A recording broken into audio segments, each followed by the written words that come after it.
नमस्कार, स्वागत है आपका। आप देख रहे हैं न्यूज 18 स्पेशल। मैं हूं आपके साथ सुमित झा। दिन भर की तमाम अहम खबरें आपको दिखाएंगे, लेकिन सबसे पहले बड़ी खबर आरा से, जहां गोलीबारी से हड़कंप मचा है। पुलिस की गोली से महिला की मौत हुई है। वांटेड को पकड़ने गई थी पुलिस और क्रॉस फायरिंग में गोली महिला को लग गई और जख्मी महिला की अस्पताल में इलाज के दौरान मौत हो गई। नगर थाना क्षेत्र के धरहरा की घटना है ये बड़ी खबर आरा से, जहां एक वांटेड को पकड़ने गई थी पुलिस, लेकिन क्रॉस फायरिंग हुई और उस क्रॉस फायरिंग के दौरान पुलिस की गोली एक महिला को जा लगी। वहीं पर वो महिला मौजूद थी और जख्मी महिला को अस्पताल में भर्ती कराया गया, लेकिन इलाज के दौरान उस महिला की मौत हो गई, जिसके बाद हड़कंप मचा हुआ है।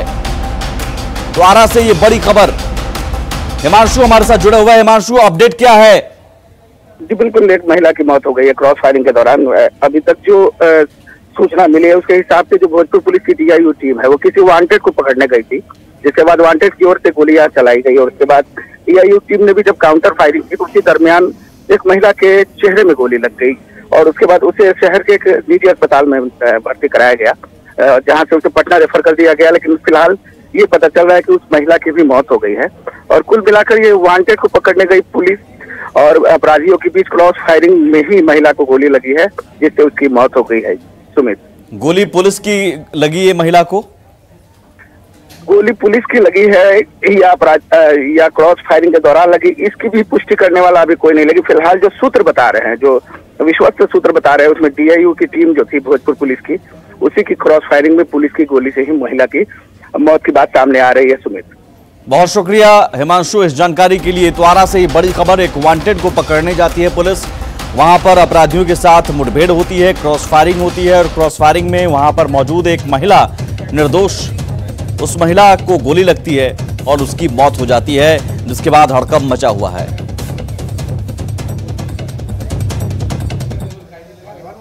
बिहार के पूर्व कृषि मंत्री प्रेम कुमार का फेसबुक अकाउंट हैक हो गया है। किसी हैकर ने प्रेम कुमार के प्रोफाइल में किसी मॉडल का फोटो लगा दिया है। इसके बाद प्रेम कुमार ने साइबर सेल को इसकी सूचना दी है। फिलहाल मामले की जांच जारी है। तो प्रेम कुमार, जो कि कृषि मंत्री रह चुके हैं, बीजेपी के वरिष्ठ नेता, वो फेसबुक अकाउंट पर सक्रिय भी थे, लेकिन फेसबुक अकाउंट उनका हैक कर लिया गया। किसी हैकर ने उस अकाउंट को हैक कर फेसबुक प्रोफाइल में जो प्रेम कुमार की तस्वीर थी उसे हटाकर किसी मॉडल की तस्वीर लगा दी है। फिलहाल साइबर सेल में शिकायत के बाद जांच जारी है।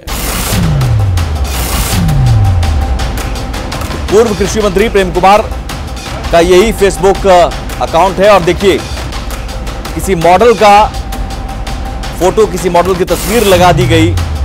ये ब्लू टिक भी आप देख पा रहे होंगे, यानी ब्लू टिक यानी वेरीफाइड अकाउंट है डॉक्टर प्रेम कुमार के नाम से, पूर्व कृषि मंत्री का। लेकिन इस अकाउंट, वेरीफाइड अकाउंट पर भी कैसे हैकरों ने इस अकाउंट को हैक कर लिया और देखिए उनकी बदमाशी की किसी मॉडल की तस्वीर प्रोफाइल पिक्चर में लगा दी, प्रोफाइल फोटो बदल दी, जिसके बाद साइबर सेल में शिकायत की गई है पूर्व कृषि मंत्री प्रेम कुमार की ओर से और साइबर सेल मामले की जांच में जुटा हुआ है।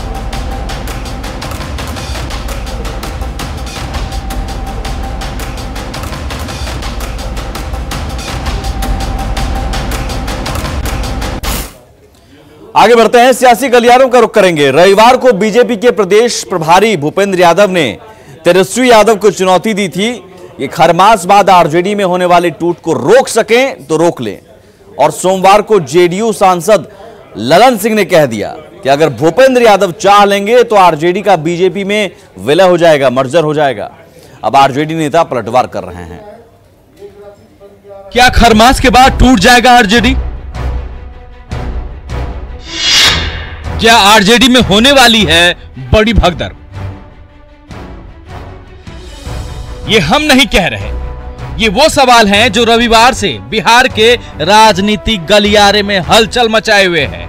रविवार को बिहार बीजेपी के प्रभारी भूपेंद्र यादव ने खरमास के बाद आरजेडी में टूट का दावा किया और सोमवार को जेडीयू सांसद ललन सिंह ने भूपेंद्र यादव की बात का समर्थन करते हुए कह दिया कि भूपेंद्र यादव चाह लें तो आरजेडी का बीजेपी में मर्जर हो जाएगा। आरजेडी के नेता तरह तरह के बयान देते रहते हैं। मैं उनको इतना ही निवेदन करना चाहूंगा हम तो इसलिए चुप थे कि खरमास चल रहा है, संक्रांति आ गई है, आरजेडी को बचा ले, बाकी सारी चीजें बिहार में हम ठीक कर। अब वो तो जिसको ज्ञान ही नहीं है कुछ, तो उसकी पार्टी में क्या, उसकी पार्टी में तो ऐसी ही खलबली है। तो भूपेंद्र जी कमे बोल रहे हैं। भूपेंद्र जी तो जिस दिन तय कर लेंगे उस दिन उनका पटिया जो है मर्ज कर जाएगा बीजेपी। भूपेंद्र यादव और ललन सिंह के बयान के बाद इस ठंड के मौसम में बिहार का सियासी पारा चढ़ गया है। आरजेडी की तरफ से भी बयानों के जरिए पलटवार हुआ। ये सब बचकाना बयान है। 14 तारीख के बाद उन लोगों में देखिएगा भूचाल की कैसा भूचाल आने वाला, समझे ना। अभी जो है ये हवा जो है पुरवैया चल रहा है, जब पछिया हवा चलेगा तो बढ़िया बढ़िया का जो है कमर टूट जाएगा, पांव टूट जाएगा, दर्द हो जाएगा। ये 14 तारीख के बाद राजनीति में एक बहुत बड़ा भूचाल आने वाला, आप देखते रहिए होता क्या। राष्ट्रीय जनता दल और महागठबंधन के विधायक तेजस्वी यादव के नेतृत्व में पूरी तरह चट्टानी एकता के साथ मजबूती से खड़ा है। किसी भी परिस्थिति में वह हिलने डुलने वाला नहीं है। वह एनडीए के घटक दल के विधायक नहीं है। उस तरह वो अपने ही घटक दल के विधायकों को खरीद सकते हैं और मिला सकते हैं। राष्ट्रीय जनता दल महागठबंधन के विधायक तेजस्वी यादव के नेतृत्व में पूरी तरह एनडीए के नेताओं को जवाब देने के लिए पूरी तरह कटिबद्ध है। भूपेंद्र यादव की पहचान राजनीति में एक ऐसे चेहरे के तौर पर होती है जो कम बोलते हैं और जो बोलते हैं वो पूरे होमवर्क के बाद बोलते हैं।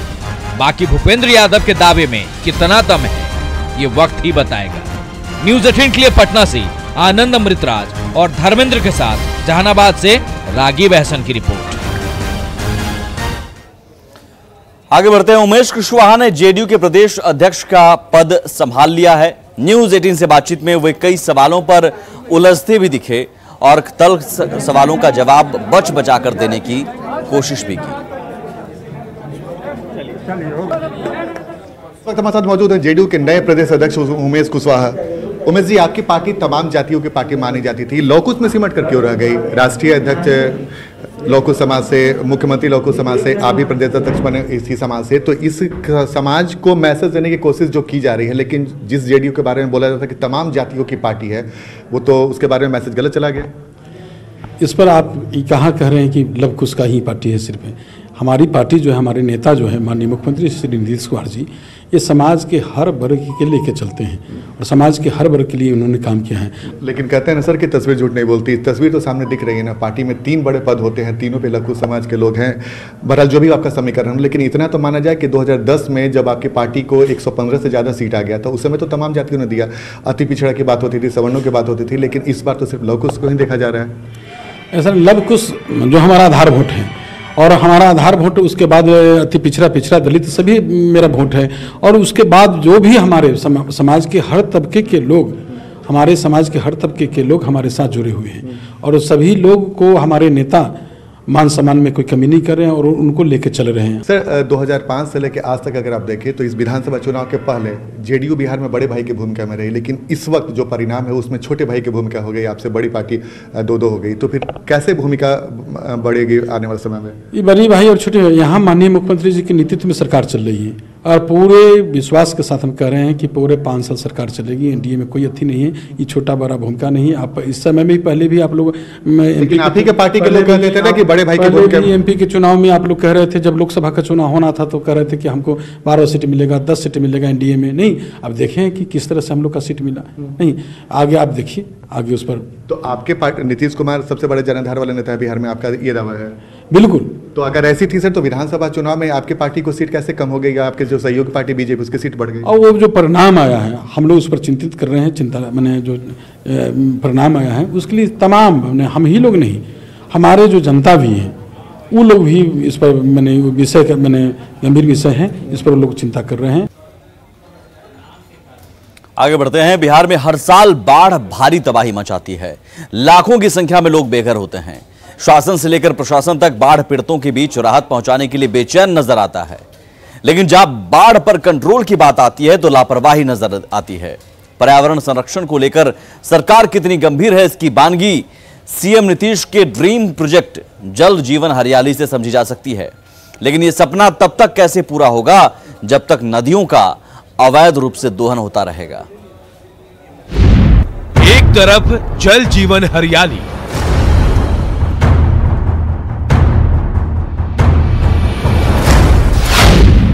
दूसरी तरफ नदी का पेट खाली।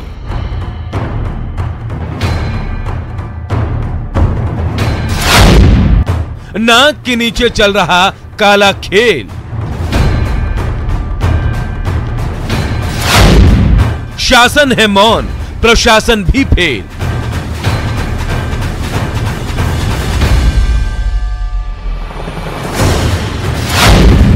बालू खनन का काला कारोबार जारी।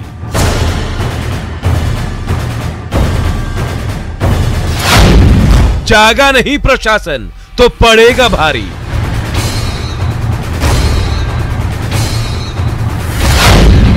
खुलेआम मची लूट पर लगाम कब?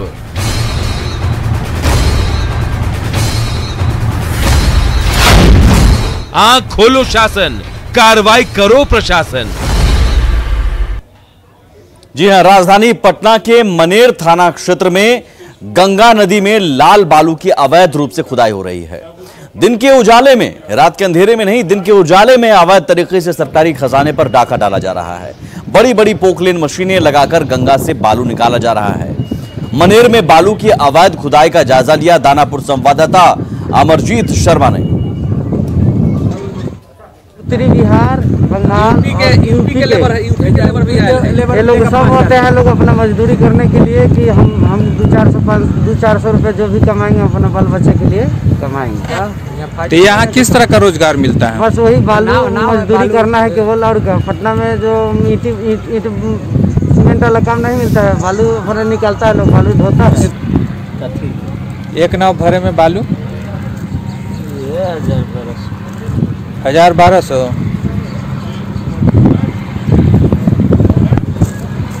कैसे निकाला जाता? कौन मशीन लगा के? मशीन होगा चौक में। कौन मशीन? नाम ना है। आता है यहाँ पर 10,000 रुपये 15,000 रुपये लगा करके नाव बना। कितना मजदूर डेली यहाँ खटते होंगे?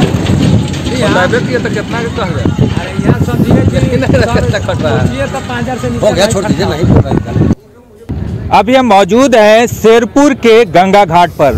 आप देख सकते हैं कि यहाँ पर हमारे पीछे बालू का ये काला कारोबार हो रहा है और ये गंगा नदी में बड़े बड़े मोटर लगा करके गंगा का बालू जो है निकाला जा रहा है। लाल बालू यहाँ से निकलता है और यहाँ जो है आप देख सकते हैं कि कितनी नावें हैं, काफ़ी नावें भरी हुई है, चारों तरफ जो है नाव है और ये पूरा इलाका जो है गंगा का है। इससे जो है सरकार को करोड़ों का डेली का जो है घाटा लगता है और इससे नुकसान ही है, जबकि जो है ये सारा का सारा जो है अवैध रूप से ये काला कारोबार हो रहा है और ये मनेर थाना अंतर्गत पड़ता है और इसमें पुलिस की मिलीभगत भी बताई जाती है कि पुलिस की मिलीभगत भी है और साथ ही खनन विभाग का भी जो है मिलीभगत है। इसी वजह से जो है ये काला कारोबार जो है खुले जो है आसमान में साफ तौर पे देखा जा सकता है कि यहाँ पर जो है खुले तौर पे पुलिस को और साथ ही प्रशासन को धात बता करके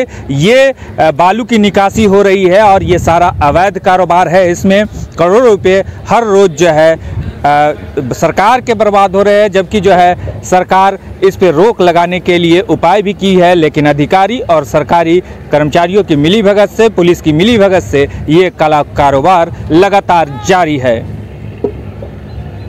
दानापुर मनेर से न्यूज़ 18 के लिए अमरजीत शर्मा। और इस तरह की तस्वीरें कोई एक नहीं हैं, कई तस्वीरें सामने आ रही हैं। बिहार में बालू उत्खनन को लेकर कई तरह की पाबंदियां हैं। सरकार बालू उत्खनन को लेकर सख्त भी है, लेकिन पुलिस को सरकार की सजगता की कोई परवाह नहीं।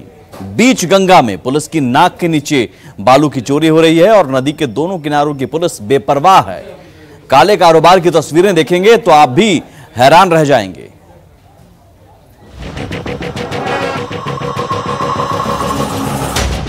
ये तस्वीरें चौंकाने वाली हैं। गंगा नदी की बीच धार में धुआंधार बालू का अवैध उत्खनन हो रहा है।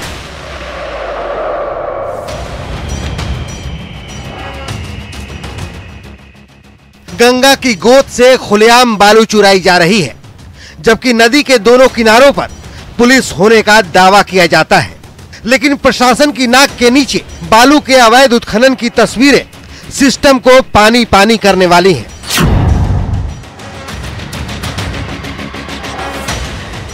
गौर से देखिए, बीच गंगा में सरकार और प्रशासन की नाक के नीचे बालू का अवैध उत्खनन बड़े पैमाने पर किया जा रहा है।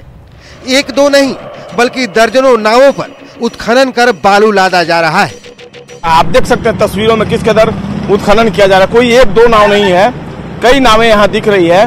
और वाकई में ये जो तस्वीर है काफी चौंकाने वाली है। इसलिए चौंकाने वाली है कि इसी पुल पर एक तरफ दीघा पुलिस पोस्ट है तो दूसरी तरफ सोनपुर पुलिस पोस्ट है और यहाँ पर इस तरीके से ये बालू का अवैध उत्खनन चल रहा है। बिहार की मिट्टी में सोना उपजता है और सिर्फ मिट्टी ही नहीं, यहाँ की रेत भी सोने से कम कीमती नहीं है, जिस पर बालू माफिया की स्याह नजर है। सबसे बड़ी बात यह है कि इन बालू माफिया पर पुलिस की कोई पकड़ नहीं है। नतीजा ये है कि नदी के पेट पर बालू माफिया सीधा सीधा हमला कर रहे हैं। खान और भूतत्व विभाग की माने तो पानी के 20 सतह के नीचे बालू का खनन अवैध होता है। एनजीटी की गाइडलाइन में भी इसकी मनाही की गई है, क्योंकि इससे नदी का पेट जो है वो गहरा होता जाता है, ग्राउंड वाटर भी नीचे चला जाता है, साथ ही जलीय जीवों सहित जो पारिस्थितिकी है उसको भी नुकसान पहुंचता है। लेकिन इसकी चिंता न तो बालू के अवैध उत्खनन करने वालों को है और न ही प्रशासन को। ये तस्वीर जो है वाकई में चौंकाने वाली। आप देख सकते हैं कितनी संख्या में दर्जनों नावें हैं और वहां पर बालू का अवैध उत्खनन किया जा रहा है। निश्चित तौर पर यह तस्वीर शासन पर सवाल है, क्योंकि अवैध बालू उत्खनन के क्षेत्र में बड़े बड़े माफिया का सिक्का चल रहा है। तस्वीरें गवाह हैं। गंगा की ये तस्वीरें बताती हैं कि बालू माफिया का हौसला इस कदर बुलंद है कि पुलिस की नाक के नीचे काला कारोबार चल रहा है। ये जो तस्वीर है वो सरकार के बनाए गए नियमों की किस कदर अवहेलना की जाती है उसकी एक बानगी है। देखना होगा। न्यूज़ 18 इस खबर को प्रायोरिटी बेसिस पर दिखा रहा है तो सत्ता में, सरकार में बैठे लोग और प्रशासन में बैठे लोग इस तरह से बालू के अवैध उत्खनन को किस तरह रोकते हैं। कैमरा पर्सन मनोज के साथ संजय कुमार, न्यूज़ 18, जेपी सेतु, वैशाली। तमाम नियम, तमाम निर्देश का सीधा सीधा उल्लंघन और दिन दहाड़े ये लूट चल रही है, लेकिन देखने वाला कोई नहीं। बालू खनन को लेकर पर्यावरण, वन और जलवायु परिवर्तन मंत्रालय की तरफ से राज्यों को साफ साफ निर्देश भी जारी किए गए हैं। इन निर्देशों की बात करें तो नदियों का समय समय पर सर्वेक्षण करना जरूरी है। बालू खनन पर जो जारी दिशा निर्देश हैं उसके मुताबिक सभी खनन क्षेत्रों की विस्तृत सर्वेक्षण रिपोर्ट आपको तैयार करनी होगी है और रिपोर्ट को सार्वजनिक ऑनलाइन उपलब्ध कराना होता है ताकि आम जनता भी देख सके। नदी के तल की स्थिति का बार बार अध्ययन करना जरूरी है। हवाई सर्वेक्षण और जमीनी सर्वेक्षण से भी निगरानी करने के निर्देश दिए गए हैं। रात में भी नाइट विजन ड्रोन के माध्यम से निगरानी के निर्देश हैं। जिला स्तरीय समर्पित कार्यबलों की स्थापना बाकायदा इसके लिए की जाती है। रेत और अन्य नदी सामग्री की ऑनलाइन बिक्री का प्रावधान है कि निर्देश हैं। मानसून के दौरान नदी के किनारे खनन की अनुमति नहीं है और एनजीटी के नियमों के तहत ही खनन होना चाहिए। ये तमाम वो कड़े निर्देश हैं और एनजीटी का साफ निर्देश है कि आप नदी के बीचों बीच आप खनन कभी नहीं कर सकते हैं। लेकिन यहाँ पर सब कुछ चल रहा है। बालू के अवैध खनन के बाद खबर कटिहार से, जहां किरासन तेल की तस्करी का मामला सामने आया है। बिहार में किरासन तेल की खुली बिक्री पर रोक है, लेकिन यहां के तस्कर पश्चिम बंगाल से किरासन तेल लाते हैं और बिहार में खुलेआम बेचते हैं। तस्करों का कहना है कि इसके लिए वो पश्चिम बंगाल और बिहार पुलिस को बाकायदा पैसा देते हैं। रात में पश्चिम बंगाल से किरासन तेल लेकर आ रहे तस्करों ने कैमरे पर साफ साफ कहा कि वो पुलिस को मैनेज कर पश्चिम बंगाल से किरासन तेल लाते हैं और बिहार में बेचते हैं और इसके लिए मंथली रेट भी फिक्स है। एक तस्कर ने बताया कि वो 1000 रुपये प्रति महीने तक पुलिस को देता है।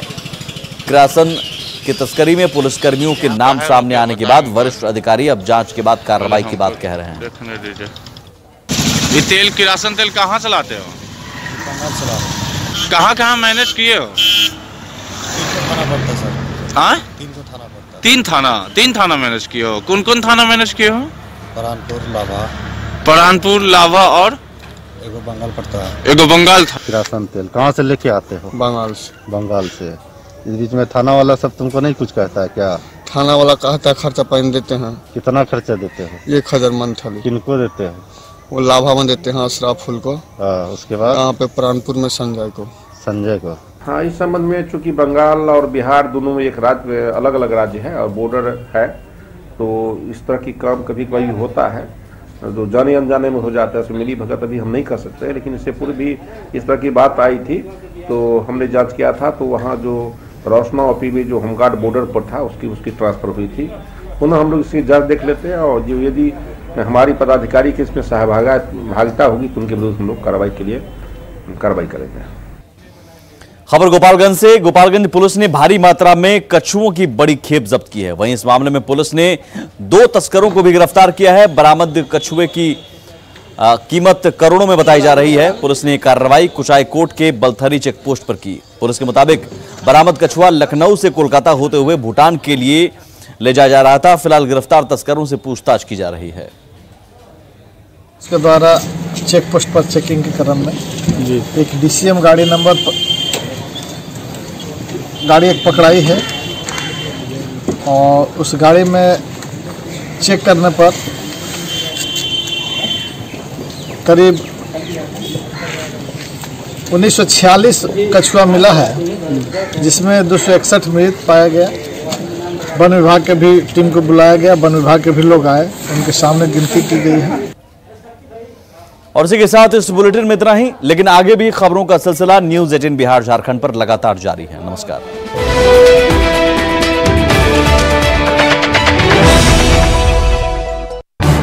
इस न्यूज़ हेडलाइंस के प्रायोजक पेट सफा आयुर्वेदिक